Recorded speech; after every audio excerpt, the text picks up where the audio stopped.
Sara, Simón Riquello fue tu hijo desaparecido, fue,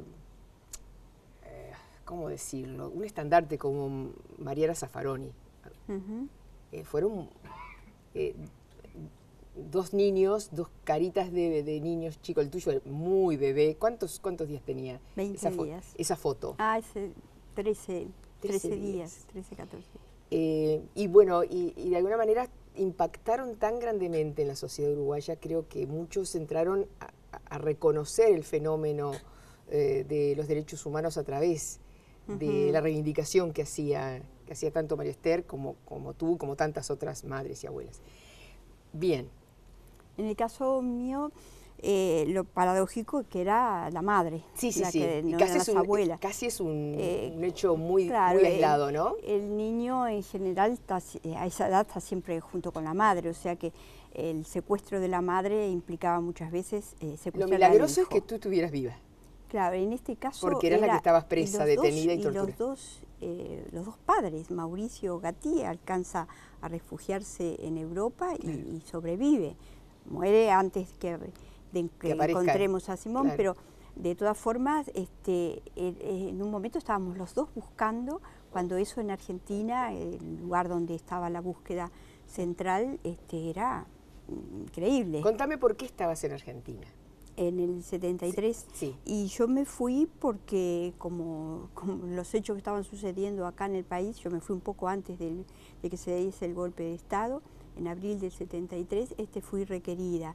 Yo tenía militancia en el gremio de magisterio y en la resistencia obrero estudiantil. ¿Pero lucha armada tenías? No, yo militaba a nivel de masa. Habían detenido a varios compañeros esos días y bueno, nos iban a buscar. La mayoría de que eran detenidos no recuperaban la libertad, pero además se sabía que la tortura era todo detenido, toda persona que pasaba prisión era torturado. O sea que ahí quedaba la opción o de entregarse o directamente el exilio. ¿Y Argentina por qué? Me refugié, y porque era lo más cercano. Y después se quedan porque...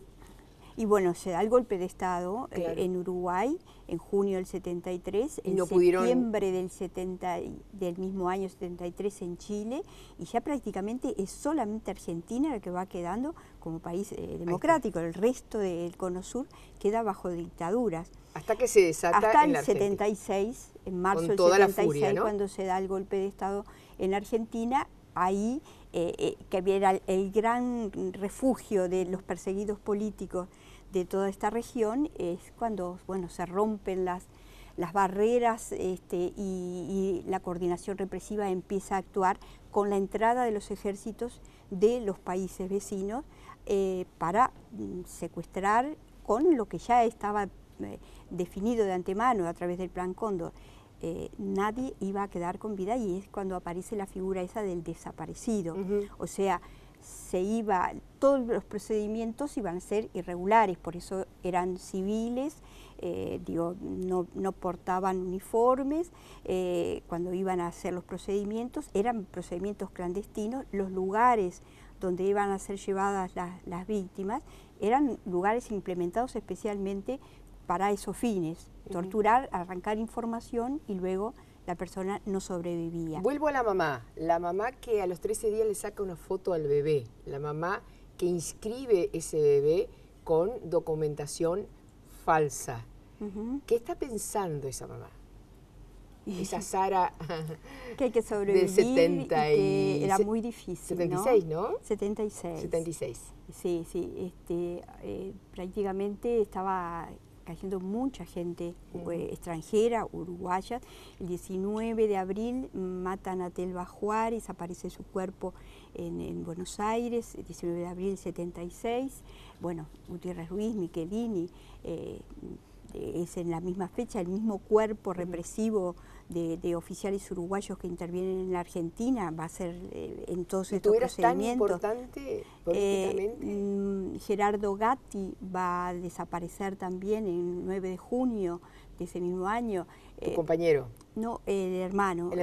Gerardo. Digo, estaba sucediendo hechos muy graves y es cuando yo tomo, Pilar Nores, con la cual yo estaba viviendo, es también secuestrada. Tengo que, prácticamente no puedo acudir al mismo lugar, al mismo hospital donde estaba controlando el embarazo, y tengo que verme la opción más. Me avisan del hospital que habían ido a preguntar por mí personas. Igual te atreviste a apuntarlo, a inscribirlo.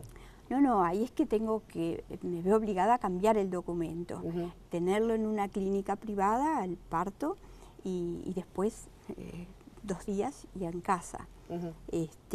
Y bueno, hasta que el 13 de julio, a los pocos días, llegan también a mi casa. O sea que tú oficialmente nunca inscribiste a tu hijo. No, lo escribí con el documento, por eso él tiene el apellido Riquelo. Por eso, porque sin eso hubiese sido muchísimo más difícil aún, ¿no? La constancia de que había nacido un niño, porque tú sobrevives, no se sabía que ibas a sobrevivir, pero la instancia del nacimiento, tú tenías una constancia. Sí, pero es claro, era hijo de Estela Maris Riquelo. Claro, que tú no eras. Que no era. Ahí se complicaba. Que me lo hacen inclusive no solamente los oficiales en el periodo de dictadura, también en otro momento me dicen, bueno, pero ¿qué forma tenés de comprobar que realmente que tuviste un hijo? Digo, como forma para mostrar, un elemento más para mostrar todas las dificultades, porque yo era una militante política, además, es decir, no era una mamá o una abuela, sino que era una militante política que había luchado contra la dictadura y que le habían secuestrado al hijo, y yo viví los años de democracia también, es decir, una vez que recuperamos el orden constitucional, como que me estaban cobrando. ¿Te sentiste siempre vigilada? No, en ese sentido, cobrando el hecho de haber sido, es decir, haber roto lo que eran las normas, primero estipuladas a la mujer. Por algo en Punta Rieles teníamos muchas más limitaciones que tenían los hombres, por ejemplo, en materia de información. Las mujeres no teníamos acceso a la información, leer prensa o tener inclusive revistas, algo más actual. ¿Como presa tú fuiste compañera de Lucía Topolansky? Sí, con las hermanas Topolansky estuvimos años en un mismo sector. Pero decía de que en alguna medida yo viví también esos años, una vez recuperada la democracia, con todas las dificultades que se pasó, como que se estaban también, yo era una militante política, y por lo tanto ¿Te merecías lo que te estaba pasando? No era que yo juzgara, sino que estaban en alguna medida. Sistema, de alguna manera. Sí. Bien, pero Cordero llega finalmente, hoy está en la Argentina. Estaba en el Brasil, había huido, ¿no? Sí. Bien. ¿Es el que entra No, es Gavazo. Es Gavazo, ahí está. Gavazo es el que te presenta a Cordero. Eso es en Orleti. En Orleti. Y Gavazo, o sea, estaban todos en Argentina. Me dice el nombre, en mi mismo domicilio me pregunta si lo reconozco. Cuando le digo que no, me dice que es José Niño Gavazo. Su nombre sí, por supuesto lo conocía. Cuando entra a tu domicilio, él dice si lo reconoces. En determinado momento, ¿no? Cuando se están llevando cosas de mi domicilio, me pregunta, es decir, yo tuve la impresión de si Fuerzas Armadas Uruguayas actuando en territorio extranjero, secuestrando, y por lo tanto que no íbamos a quedar con vida. Y además, como estaba orquestado todo lo que era Orleti. Y el niño, ahí estás con el niño.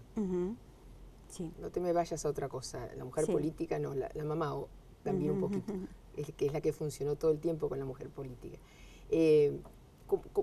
¿Inmediatamente te lo sacan? No, en ese momento justamente yo creo que hasta por cuestión de defensa era como ignorar de que estaba, que no lo vieran, no hablar, ¿no? Simón dormía en un Moisés. Recuerdo que recién empezaba el invierno y era mucho frío, un día de mucho frío, y habíamos decidido con Asilú Maceiro que durmiese ese día en la habitación de abajo, en la habitación de ella, y íbamos a dormir las dos. Mauricio había avisado que no iba a venir, y no lo íbamos a sacar del canastito porque era estaba mucho Moisés. más abrigado ahí.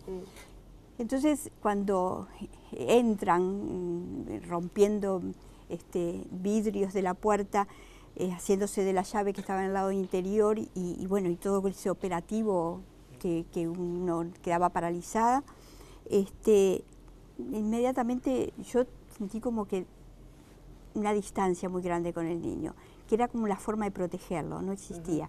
Hasta que en un momento me dicen que van a revisar Moisés, que lo tome en brazos. Ahí es cuando me dicen que me quedo con él en brazos y me dice que no lo pueden llevar a donde me van a llevar a mí y que lo deje. Esa fue la última vez que lo veo y después, bueno, vinieron 10 días de tortura muy intensa en Orletti y bueno, la posibilidad, cuando digo 10, digo ahora 10, 2 días no tenían ni idea de cuántos eran. Ni día ni noche se distinguían. Y ¿La tortura en qué consistía? Y bueno, sobre todo electricidad, golpes, asfixia. ¿Desnuda? Ah, sí, siempre. ¿Totalmente siempre? Primer gran violencia, ¿no? Sí, eso era toda persona que iba a ser torturada siempre era desnudada. Siempre desnuda. Siempre, sí. Acá, allá, en general, se aplicaba siempre la tortura en esas condiciones. Ha costado mucho tiempo y muchos años hablar de tortura también, ¿no? Yo me psicoanalizaba en los años primeros porque tenía que buscar a mi hijo y tenía que hablar de los hechos y tenía que dar testimonio y no podía hablar. Podía hablar de todo eso, del operativo y de todo eso. Y te vas inmediatamente al operativo, claro. No podía hablar de... Y bueno, empecé a ver psicólogos porque me acuerdo que le dije, tengo que hablar sobre esto y no puedo hablar. Y bueno, como véndame una curita, bueno, eso me llevó muchos años y ella me decía, a pesar de que atendían a muchas personas que habían estado privadas de libertad y por lo tanto habían sido torturadas, de que en general nadie hablaba de la tortura, cuando sabían de que todos habían sido torturados. Es un tema del que cuesta tremendamente hablar y eso habla del daño que la tortura provoca en los seres humanos. Yo creo que eso sigue aún vigente hoy en nuestro país.